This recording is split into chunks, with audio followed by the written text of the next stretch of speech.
Hello everyone, আজকে হচ্ছে 20শে November অর্থাৎ বৃহস্পতিবার। আর এখন বাজে সকাল মোটামুটি ওই 9টার মতো।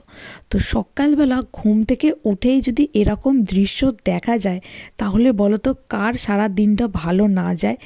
তো এইটা হলো আমি যে ঘরে শুই সেই থেকে উঠেই জানলা খুলে দেখতে পেয়েছি, আর তারপরে ছুটে ছুটে এসেছি এই ঘরে। তার কারণ এই ঘর থেকেও কিন্তু খুব একটা খারাপ লাগছে না বা কম দৃশ্য দেখা যাচ্ছে না। এই যে দেখতে পাচ্ছ একদম ঘরের মধ্যেই বরফ ঢুকে গেছে। এই যে দোরগোড়াতে পুরো মোটা বরফের স্তর, আর প্রচণ্ড ঠান্ডা, সেই জন্য হাত দিয়ে খেলতেও পারছি না। আর এই দেওয়ালটাতেও আছে প্রচুর বরফের স্নো। এই দেওয়ালটা একটু আগেই প্রচুর ভর্তি ছিল, এখন যেহেতু আস্তে আস্তে আলো উঠছে মানে সূর্য বেরোচ্ছে, তো সেই জন্য কিন্তু আস্তে আস্তে গলে যাচ্ছে। আর এই যে দেখতে পাচ্ছ পুরো ঘরের মধ্যেই চলে এসছে বরফ। তো এইখানে প্রবাসে থাকতে গিয়ে অনেক আমাদেরকে জার্নি করতে হয়, অনেক টায়ার্ডনেস আসে, কিন্তু এই রকম দৃশ্য যদি সকালবেলা ঘুম থেকে উঠে দেখা যায় তাহলে সেই সমস্ত কিছুই কিন্তু, সেই সমস্ত কষ্টগুলোই কিন্তু অনেক লাঘব হয়ে যায়। আর এই যে দেখতে পাচ্ছ এই জুতোগুলো হচ্ছে আমাদের গার্ডেনে পড়ে যাওয়ার, তো এইটা এই দিকেই থাকে বাইরে, তো সেই জুতোগুলো কিন্তু বরফে একদম ভর্তি হয়ে গেছে। তো আমি নিচে এসে ব্রেকফাস্ট করছিলাম, তো এই দিকে দেখো চেয়ার এবং অ্যালোভেরা গাছটাও কিন্তু সাদা বরফে মুড়ে গেছে।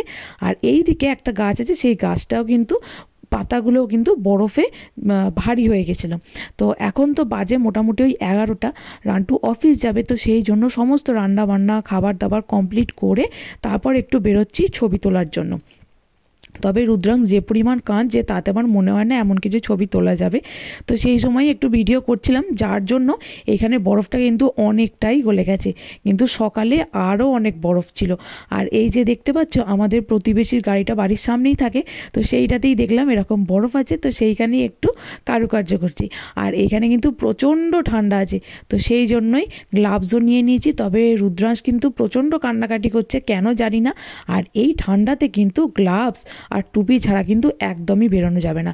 আর এই যে দেখতে পাচ্ছ রাস্তা দিয়ে যে গাড়ি গেছে বা বাচ্চারা গেছে সকালবেলা স্কুলে, তারা তো খুব মজা করেছে, অনেক হাঁটাহাঁটি করেছে, এই বরফ দেখে তারাও খুব মজা পেয়েছে। তো সেই জন্য এই বরফগুলো কিন্তু ওই জায়গাগুলো গলে গেছে, আর এই জায়গাগুলো কিন্তু ভীষণ স্লিপারি হয়।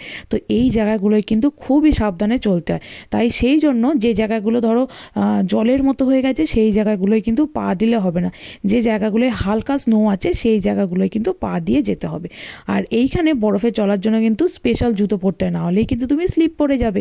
আর এই দিকটাই দেখতে পাচ্ছ কত সুন্দর বরফের আস্তরণ পড়েছে।